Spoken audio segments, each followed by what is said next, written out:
আবার চলে এসেছিস সেখানে? এভাবে মানবি না তাই না? তোকে আমি ঘাড় ধাক্কা। আরে মা, আপনি আপনার এই অবস্থা হলো কি করে? আরে এত ঠান্ডার মধ্যে আপনি কোনো সোয়েটার পরেননি কেন? এই কি অবস্থা হয়েছে আপনার?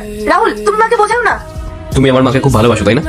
হ্যাঁ রাহুল, মাকে তো আমি একদম নিজের মায়ের মতনই ভাবি, নিজের মায়ের মতন ভালোবাসি, নিজের মায়ের মতো সম্মান দিই। কিন্তু এই ঠান্ডার মধ্যে তোমরা বাইরে দাঁড়িয়ে আছো কেন? রাহুল, মাকে নিয়ে ভেতরে এসো না। আচ্ছা পায়েল, তুমি এখানে কি করছো? তোমার তো টলিগঞ্জে থাকা উচিত।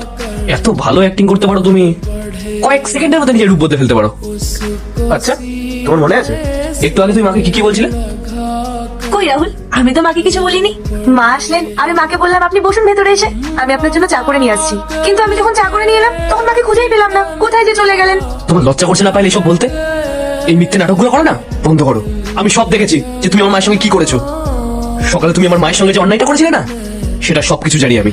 রাহুল, তুমি এসব কি বলছো? আমি তো কিছুই বুঝতে পারছি না, আমি তো এমন কিছুই করিনি। বৌমা, কেন মিথ্যে কথা বলছো তুমি? তুমি বলো না আমার ছেলেকে সকালে আমার সাথে কি ব্যাপারটাই না করেছো। আমি এত বছর পর গ্রাম থেকে ছেলের সাথে একটু দেখা করার জন্য আসলাম, আর তুমি কি করলে? সিকিউরিটিকে বলে আমাকে ধাক্কা দিয়ে বার করে দিলে। রাহুল, আমি না তোমাকে সবটা বুঝিয়ে বলছি। আসলে সিকিউরিটি গার্ড হয়তো মাকে চিনতে পারেনি, আর আমিও না কিছু বুঝতে পারিনি। ব্যাস পায়েল, তোমার এই ফালতু ঢঙ্গুলো না বন্ধ করো। তোমার সাথে তো আমি পরে কথা বলছি। মা, তুমি ভেতরে যাও, এটা তোমারই বাড়ি। আর তুমি তুমি কি যেন বলছিলে? সিকিউরিটি গার্ড মাকে চিনতে পারেনি তাই না? বল তুই কি বলেছিল পায়েল তোকে? স্যার প্লিজ আমাকে ক্ষমা করে দিন। আমাকে ম্যাডামই বলেছিলেন আমি যেন ওনাকে ঘাট ধাক্কা দিয়ে বার করে দিই, কারণ উনি আপনার মাকে সহ্য করতে পারেন না। আর ম্যাডাম এটাই চাইতো যাতে এই বাড়িতে আপনি আর উনিই থাকেন, আর আপনার সমস্ত সম্পত্তির উপর যাতে ম্যাডামের অধিকার থাকে। স্যার আমি ভয় পেয়ে গেছিলাম, আমি ভেবেছিলাম আমার কাজটা চলে যাবে, সেই কারণে আমি ভয় ভয়ে কাজটা করেছিলাম ম্যাডামের জন্য।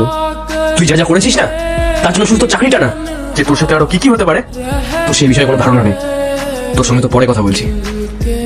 এরপর কি হলো সেইটা দেখার আগে এই দুইটা ছবির ভিতর থেকে যে কোনো একটা ছবিকে ভালোবাসে থাকলে ভিডিওতে লাইক করে চ্যানেলটি সাবস্ক্রাইব করে দাও। আর যদি না করো তাহলে আমি বুঝবো তোমরা ছবি দুইটাকে ভালোবাসো না। আর কমেন্টে লিখে দাও আমি।